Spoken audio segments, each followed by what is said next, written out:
வணக்கம். நான் டாக்டர் ராமநாதன் அர்ச்சனா. இன்றைக்கு 2025 ஆண்டு ஆகஸ்ட் மாதம் 27ஆம் திகதி. இன்றைக்கு ஒரு முக்கியமான நியூஸோடு உங்களை சந்திக்கிறதுல மிக்க மகிழ்ச்சி. தச்சமே நீங்கள் இதை கேள்விப்பட்டீங்கன்னா நினைப்பீங்க டாக்டர் என்ன எங்களுக்கு சொல்லல, இப்படியெல்லாம் நடக்குதுன்னு சொல்லல. அதுக்கு பிறகு இவற்ற அரசியல், நரித்தனமான அரசியல், டபுள் கேம் அரசியல் என்று சில நேரங்களில் நீங்கள் என்ன யோசிக்கலாம். ஸோ இந்த டபுள் கேம் அரசியல் என்று இல்லாமல் பொதுமக்களுக்கு ஓப்பனாக இருக்கணும்னு நான் யோசிக்கிறேன். நான் எடுக்கிற நடவடிக்கைகளை பொதுமக்கள் பிழையாக விளங்கி கொள்ளக்கூடாதுன்றதுலேயும் நான் தெளிவாக இருக்கிறேன். ஸோ மற்ற அரசியல்வாதிகள் மாதிரி எதை சொல்லலாம் பொதுமக்களுக்கு, எதை மறைக்க வேணுமெல்லாம் பிளான் பண்ணி செய்கிறாள் இல்லை நான். ஆகவே இன்றைக்கு உங்களுக்கு சில விடயங்களை சொல்லி போட்டு தான் பாராளுமன்றத்துக்கு போகணுமென்று நான் ஆசைப்பட்றேன். போயிட்டு என்ன நடக்கின்றது என்பது தொடர்பாக நான் கதைக்கிறேன் உங்களோட. இன்றைய பாராளுமன்ற தினம் அல்ல, இன்றைய தினம் பாராளுமன்ற தினம் அல்ல, ஆனால் அவசரமான எதிர்கட்சி தலைவர்களுடையதும் மற்றது எதிர்கட்சி பாராளுமன்ற உறுப்பினர்களுடையதும் ஆன ஒரு அவசரமான கூட்டம் இன்றைய தினம் பாராளுமன்றத்தில் கூட்டப்படுகிறது.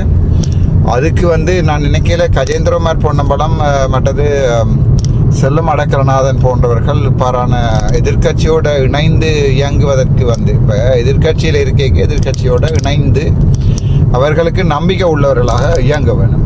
அது நேரம் பார்த்தீங்கன்னு சொன்னால் ஆளும் கட்சியில் இருக்க ஆளும் கட்சிக்கு ஆளுங்கட்சியோடு இணைந்து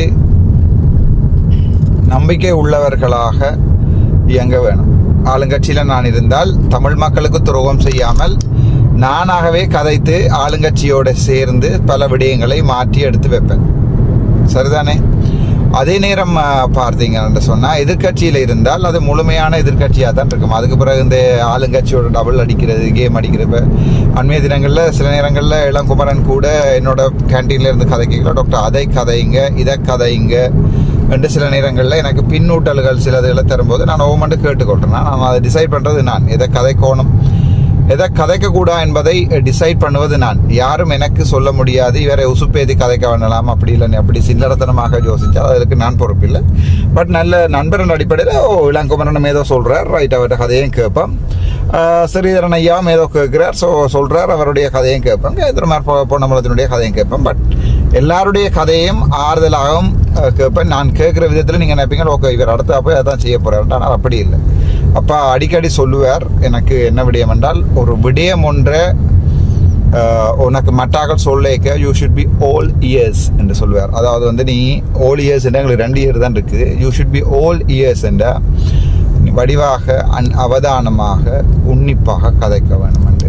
சரிதானே? அதை நான் எப்போதுமே செய்கிறேன். நான் யாரையுமே ஹர்ட் பண்ணுறேன்.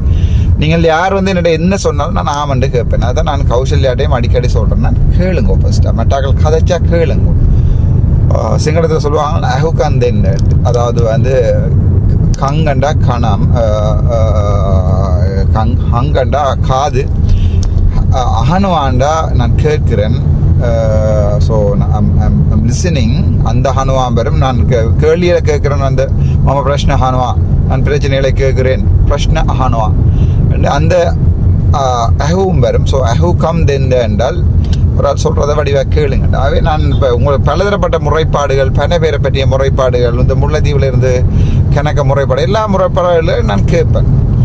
உங்களுடைய எல்லா லெட்டர்ஸும் ரிசீவ் பண்ணி வாசிக்கிறேன் நான் ஆனால் நான் டிசைட் பண்ணுவேன் எது எங்கே எப்படி என்னதை கதைக்கணுமன்றதை டிசைட் பண்ணுறது. அந்த டிசிஷன் மேக்கிங்ன்றது லீடர்ஷிப்ன்ற ஒரு குவாலிட்டி. சும்மா சொல்லிட்டோம்ன்றதுக்காண்டி போய் கதைக்கலாம். சில பேர் தோட்டே ஹோல் டாக்டர்கிட்ட நாங்கள் இந்த விஷயத்தை சொல்லிட்டோம் எங்களுக்காண்டி கதைக்கல. ஆனால் அதை பார்த்தீங்கன்னு சொன்னால் எனக்கு ஓட் போட்டார்கள் இருக்க மாட்டேன். எனக்கு என்னோட போய் டாக்டர்கிட்ட சொன்னோன்னே அவர் போய் பேயன் மாதிரி அங்கே போய் கதைப்பார் பாராளுமன்றத்தில் அண்டு இல்லை. நான் இப்போ எங்கள்ட மானா பிரதீபன் அவர்களுடைய ஆள்நட்ட கடிதங்கள் கூட என்னோட கிடைக்கல. நான் அதை பிரதீபன் கவர்மெண்ட் ஏஜென்ட் அல்லது டிஸ்ட்ரிக்ட் செக்ரட்டரியேட் பிரதீபனுக்கு கூட நான் அதை அனுப்பி வச்சிருந்தேன். இப்படி உங்களை பற்றி கம்ப்ளைண்ட் வந்திருக்கிறது, தொடர்ந்து கணக்கு கம்ப்ளைண்ட் வருது பாருங்க ஒருக்கான்னு சொல்லி அவருடைய கதைச்சிருந்தேன் நான். ஆகவே நான் யாரையுமே தனிப்பட்ட ரீதியில் எந்த அடிப்படையிலையும் பாவம் பார்க்க போகிறதும் இல்லை, யாரோடையும் அடிபட போகிறதும் இல்லை. அதே நேரங்களில் பொது விடயங்கள் வரைகளில் யாரோடையும் பாவம் பார்க்குறேன். ஸோ அந்த காது கொடுத்து கேட்கிறது என்பது சரியான முக்கியமான ஒரு விடயம்.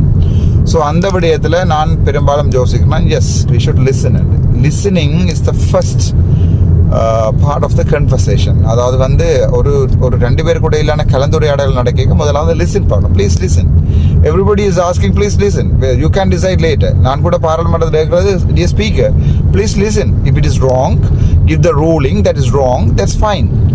But without listening don't ignore. அதுதான் நான் அவருக்கு இப்போ ஸ்பீக்கரோட நடு அடிபடுறேன். நான் அங்கே கதிரையில் யார் இருந்தாலும் first listen to me. Then if it is wrong, tell me that's wrong. So all the public will know that I am telling wrong. Then அதுக்கு பிறகு எனக்கு அதை பப்ளிக்கு விளங்கப்படுத்தலும் no, the speaker is wrong. The person who is sitting in the speaker chair is wrong. அது நான் பிறகு எனக்கு prove பண்ணேன். So first of all listen. அதுதான் என்னுடைய ஒரு பெரிய ஒரு good leader will always listen. நான் கூட இவ்வளவு தூரம் நீங்கள் ஆளுமை என்று சொன்னாலும் சரி, அல்லது இவ்வளவு தூரம் நான் ஒரு வித்தியாசமான ஆளாக இருக்கிறதுக்கு காரணம் சின்னல்ல வந்து அப்பா வந்து என்னென்றால் கதைச்சு கொண்டிருப்பார். மெட்ட ஆக்களோட அரசியல் அது இது பெரிய பாக்கள் அப்பாட ஃப்ரெண்ட்ஸ் அவையோட இவோட சும்மா அரசியல் கதையல்னா சும்மா சொல்லி வேலை இல்லை அப்படி இப்படி என்று சொல்லி எரிக் சொல்ல வந்தது அது. So I will go there, sit in his lab and listen all the time. அது நான் போய் அங்கே அப்பாண்ட மடிகளில் இருந்து கொண்டு ஒவ்வொரு விடயத்தையும் நான் கேட்டுக்கொண்டே இருப்பேன். என்ன கதைக்கிறார் அப்புறம் என்னப்பா அது அப்படின்றா என்னன்ட்டு முழு டவுட்டையும் கேட்பேன். Always asking doubts. சின்னல்ல இருந்து அண்ணாட அடிய வேண்டி இருக்கிறேன் கண்ணாட்ட ஏன்னு கேட்குறது ஏன்னு கேட்க பழக்கணுப்பட்டு this is why this is happening, இது ஏன் நடக்குது this is why and why is this happening. நெடுக கேட்கணும். நீங்கள் பிள்ளைகள் அப்படி வளர்க்கணும். பிள்ளைகள்கிட்ட கதை சொல்லி வளர்க்கணும். பிள்ளைகளுக்கு நீங்கள் உங்களுடைய ஃப்ரீ டைம் அதான் அந்த அப்பாவோட வர பிள்ளைகள் வந்து குட் லிசனர்ஸ். அவளிடம் they will always tell stories. அவர் வந்து இந்த நேரமே கதைகள் சொல்லுவார்கள். ஸோ இந்த விடயத்தில் வந்து நான் தெளிவாக இருக்கிறேன். First of all I should listen. So அண்மை தினங்களில் வந்து எனக்கு இளங்குமரன் வந்து சில விடயங்களை சொன்னது. நான் அதை I listen to him but I will not react, I will act. நான் வந்து சொன்னதுக்காக ரியாக்ட் பண்ண மாட்டேன். சொல்லிட்டு ஓடி போய் அங்கே கூட மாட்டேன். ஐ வில் ரியாக்ட் பண்ணுறேன்னா அந்த நேரத்தில் ஸ்பைனல் கோட்டில் உதாரணத்துக்கு ஒரு தலை இல்லாத இடம் ஒன்றில் ஒரு பக்கம் உதாரணத்துக்கு இப்போ கோப்ரான்னு நாபாமண்ட தலையை வெட்டி விட்டாலும் அது தொட்டால் நாபாம தலை தனியாக இருந்து கொத்தி கொண்டு இருக்கும். டொங்கோட கொத்தி கொண்டு இருக்கும். அந்த மாதிரி ஸ்பைனல் கோட் லெவலில் ரியாக்ஷன்ஸ் வந்து நான் ஒரு நாளுமே இந்த அரசியல் செய்கிறேன். I always deeply thinking and do most of the thing. ஏதாவது வந்து ஆழமாக சிந்தித்து தான் பெருமளவான விடயங்களை நான் செய்கிறேன். ஸோ அதுதான் சில பேருக்கு நான் பிடிக்கிறேன் இவர்கிட்ட சொல்லி வேறு நடக்கிறேன். So I will think about it. நான் அதை திங்க் பண்ணி செய்வேன். ஸோ இன்றைய தினம் எதிர்கட்சியினுடைய பாராளுமன்ற உறுப்பினர்களுக்கும் எதிர்கட்சி தலைவர்களுக்கு முக்கியமாக இன்றைய தினம் மீட்டிங் ஒன்று கால் பண்ணியிருக்கிறார்கள். ஸோ அதுக்காக தான் எனக்கு கூட தூரம் ட்ராவல் பண்ணி வர வேண்டியிருந்தது. ஸோ அந்த மீட்டிங்கு போய் கொண்டிருக்கேன். அந்த மீட்டிங்கில் என்ன கதைக்கப்படுகிறது, என்ன முடிவுகள் எடுக்கப்படுகிறது என்பதில் நான் உங்களுக்கு தெளிவாக சொல்லுவேன். அதில் ரணிலுடைய நிலைமையில் வந்து சாதாரணமான மனுஷன். நான் ஒரு டாக்டர், சும்மா ஒரு டாக்டர் வைங்க, but I am not a politician வைங்க, மக்களுடைய பிரதிநிதியில் வைங்க. சாதாரண நிலைமையில் இந்த நாட்டில் இருந்து அந்த தான் மீட்டெடுத்தது என்ற ஒரு கன்சர்ன் ஒன்று மைண்டில் இருக்குது. ஆனால் இவர் எங்களுக்கு பரம்பரையாக காலங்காலமாக எங்களுக்கு செய்த துரோகங்கள் எல்லாம் ஜோதிச்சு பார்க்கலாம். அந்த கன்சர்ன் போகுது. அதனால ஆகவே நான் அதில் மோஸ்ட்லி நியூட்ரல். பட் இந்த எதிர்கட்சியை அடக்கிற வேலையை இந்த அரசாங்கம் செய்யும் போது நான் I will be very reactive. Very reactive. அந்த டைமில் நான் பயங்கரமாக ரியாக்ட் பண்ணுவேன். ஏனென்றால் நான் அதில் வந்து தெளிவாக இருக்கிறேன். பியோ சோடியத்தை கொண்டே தண்ணிக்க போட்ட மாதிரி தெளிவாக இருக்கிறேன். என்றால் இந்த எதிர்கட்சியில் இருக்கிறவர்களை சின்ன வழக்குகளை போட்டு சும்மா இழுத்தடிச்சு சிஐடி கூப்பிட்டு மர்தன கர்ணவான் சொல்கிறேன், விபக்ஷேக மர்தன கர்ணவான் சும்மா கூப்பிட்டு கூத்தடிக்கிறது, அந்த மாதிரியான வேலைகள் வந்து ஜனநாயகம் இல்லை. ஒரு ஜனநாயக நாட்டில் அது ஒரு ஜனநாயகம் இல்லை. சீனாவை எடுத்து பார்த்தீங்கன்னு சொன்னால் அங்கே ஒரே ஒரு கட்சி தான் ஆளுது. அங்கே டெமோக்ரஸி இல்லை. சீனாவில் ஒரே ஒரு கட்சி தான். அவ பெரிய கட்சி. அவ சொல்றது அவ்வளவு நடக்க வேணும். இல்லைன்னா வெடியும் குத்தும் வெட்டும் கொத்தும். அதான் சீனாவில் நடக்குது. ஸோ அப்படி நாங்கள் எங்களுடைய நாட்டை அந்த நிலைமைக்கு போக விடையில அது. So I am very concern on these things. அதால் இந்த மீட்டிங்களில் கலந்து கொள்கிறேன். வர சொன்னால் அந்த மீட்டிங்களில் கலந்து கொள்கிறேன். அவை கதைக்கிற விடயங்களில் இப்போ எனக்கு என்ன பொறுத்த வரைக்கும் எனக்கு லாங்குவேஜ் பிரச்சனை இல்லை. அவை சிங்களத்திலையும் இல்லோ அல்லது ஆங்கிலத்தில் கதைச்சாலும் நான் அதை கேட்டுக்கொண்டிருப்பேன்.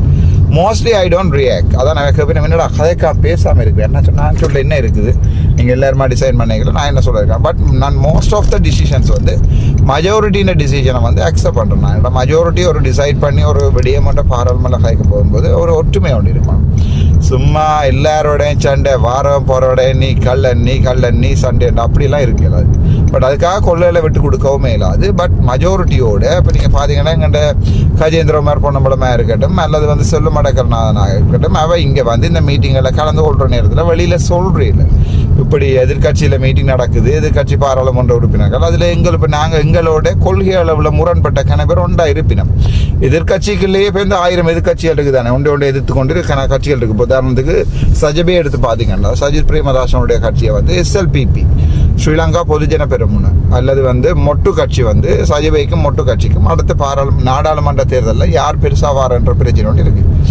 அதாவது யார் ஜனாதிபதி ஆவார பிரச்சனை ஒன்று இருக்கு. ஆனால் உண்டாக இருந்து கதைச்சு கொள்வார்கள், அரசியலில் பொது நோக்கங்களோடு செயற்படுவார்கள். சில நேரங்களில் SLPP சைன் பண்ணாது, சில நேரங்களில் SLPP வெளிநடப்பு செய்யும், பல நேரங்களில் வந்து SLPP ஒண்டானிக்கு. இப்போ நேற்றைய தினம் பார்த்தீங்கன்னு சொன்னால் இந்த எதிர்கட்சிகள் வந்து முழுக்க ஒன்றாக வலிக்கிட்டு இருக்கிறது. அது ஏனென்னா இவையிட இந்த கொடுங்கோல் ஜனநாயகம் வந்து பிரச்சனையாக இருக்குது எதிர்கட்சி. அதாவது வந்து ஒரு விஷயத்தை கதைச்சு பேசி முடிவெடுக்கக்கூடிய நிலைமையில இருக்கணும். முடிவெடுக்கக்கூடிய நிலைமையில இருக்கணும். அதை விட்டு போட்டு எல்லாத்தையுமே அடித்து சிஐடியை போட்டு வெறுட்டி சின்ன சின்ன விடயங்களுக்கு எல்லாம் ஜெயிலுகளை தள்ளி எலும்பெல்லாம் வரையிலாம் தள்ளு அப்படி செய்கிற சந்தர்ப்பம் அது ஒரு பாரிய பிரச்சனையாக இருக்கும்.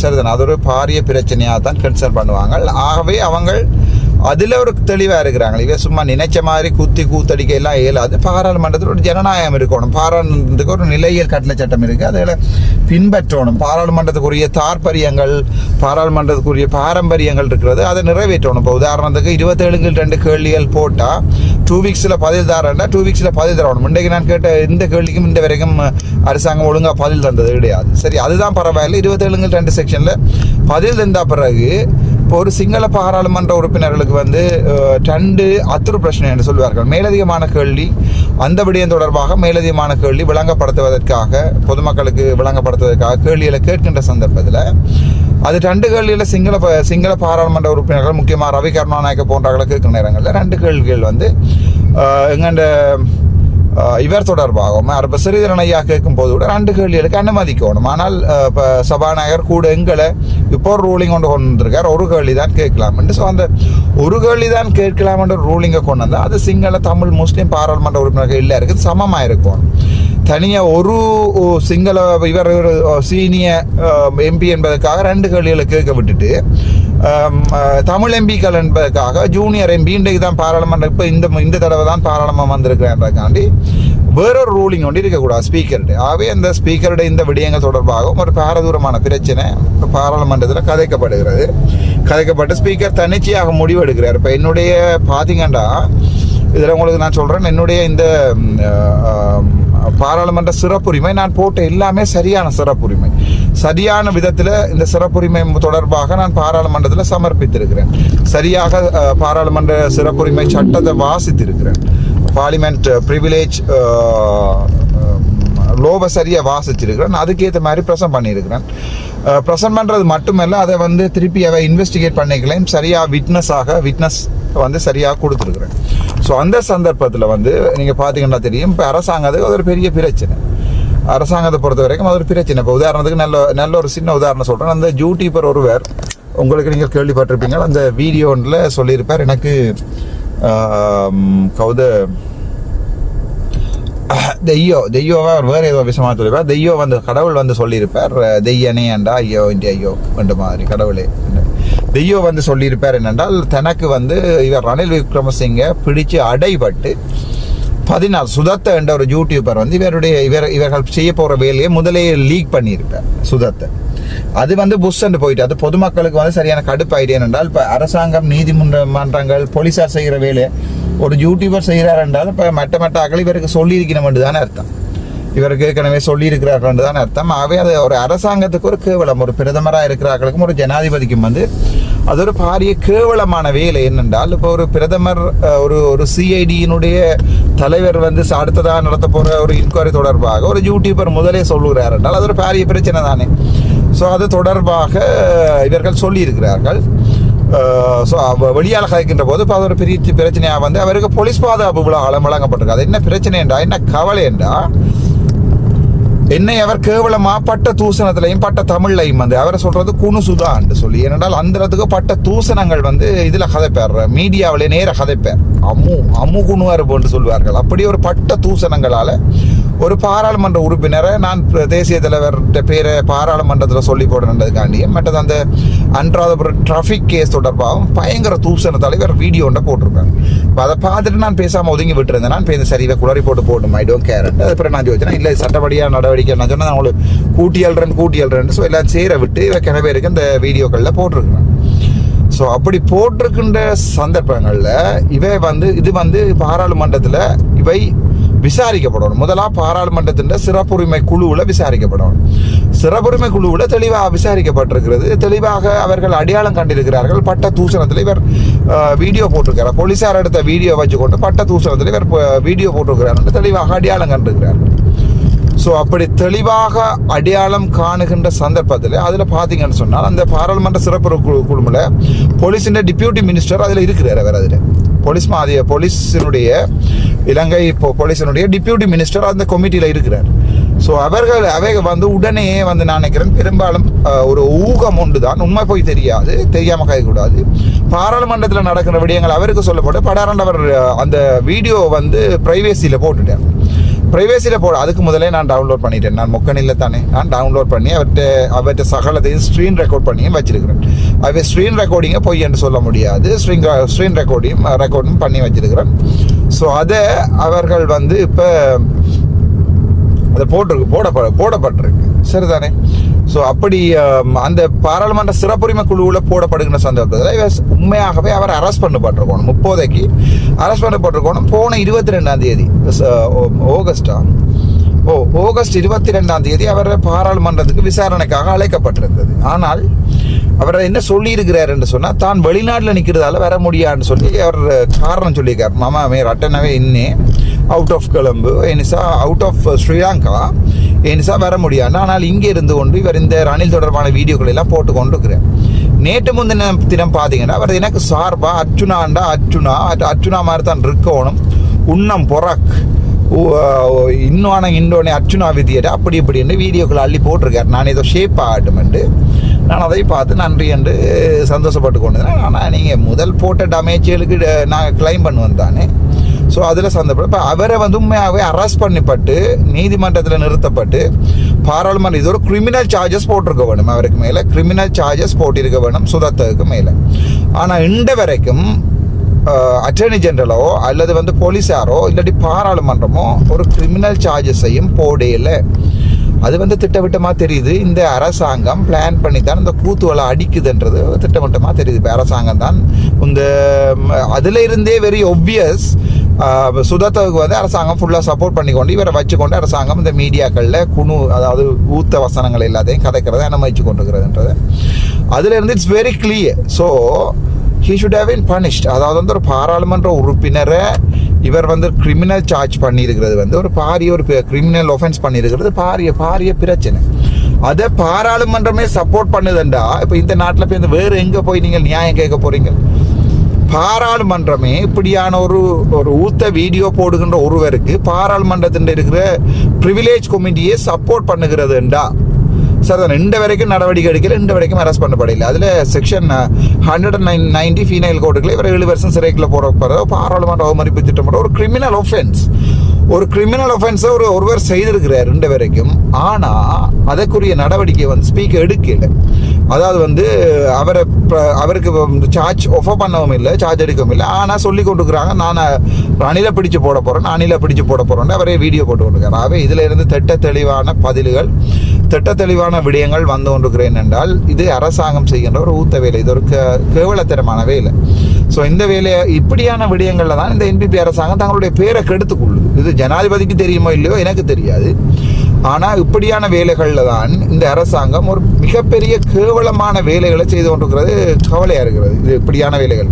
இப்போ ஜனாதிபதிக்கு நான் கடிதம் போட்டிருக்கிறேன் அண்மை தினங்களில். இப்போ பாராளுமன்றத்தில் கூட இப்படி நடக்கலைன்னா வாட்ஸ் அ பாயிண்ட்?